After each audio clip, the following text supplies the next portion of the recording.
Pasemos ahora a la pregunta, ¿qué es el pecado? El que hoy en día habla de pecado en la vida cotidiana suele referirse a los pecados en la dieta, guiñando un ojo o irónicamente. Una cosa es eso, algo gracioso, irónico. Lo segundo es más serio.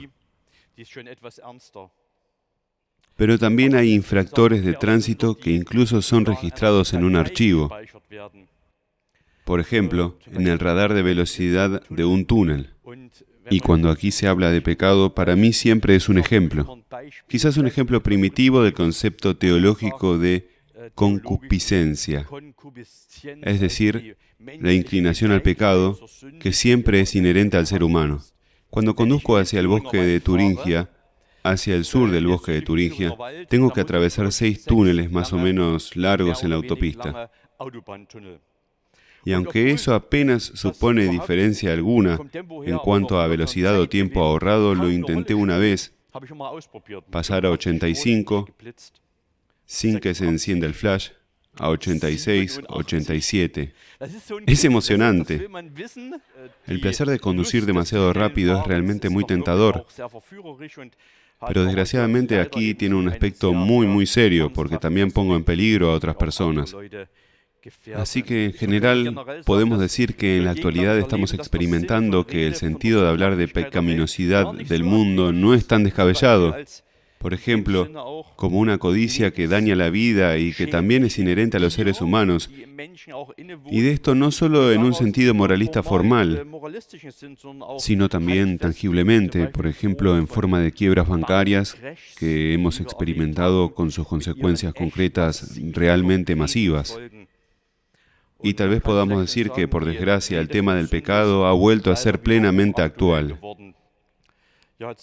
Sí, ahora llegamos a la definición de pecado conforme a lo que dice la Biblia. Y aquí tenemos que afirmar lo siguiente: ni el Antiguo ni el Nuevo Testamento ofrecen una doctrina del pecado como contenido, ni un catálogo de pecados sistemáticamente completo.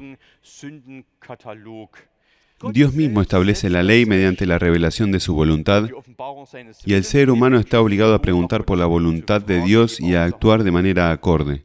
Todos los pensamientos, palabras y actos, y esta es ahora una palabra importante, intencionados dirigidos en contra de la voluntad y del ser de Dios, así como la omisión voluntaria de lo bueno, famoso pasaje bíblico de Santiago, al que sabe hacer lo bueno y no lo hace, le es pecado, son pecados.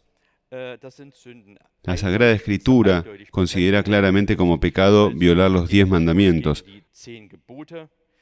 romper los votos dados a Dios, negar la fe en Cristo en el Nuevo Testamento, así como la avaricia, la envidia y otros similares. Esto está claramente establecido. De ello resulta la siguiente definición. Pecado es todo lo que se opone a la voluntad de Dios y va en contra del ser de Dios. En consecuencia, el pecado es absoluto.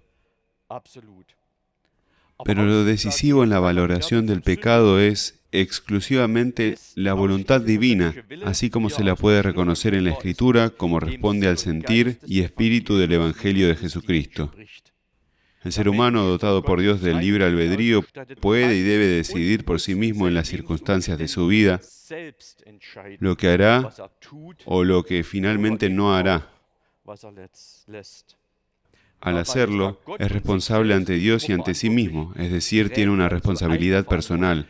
Y en ningún caso el ser humano puede determinar por sí mismo qué es pecado y qué no lo es.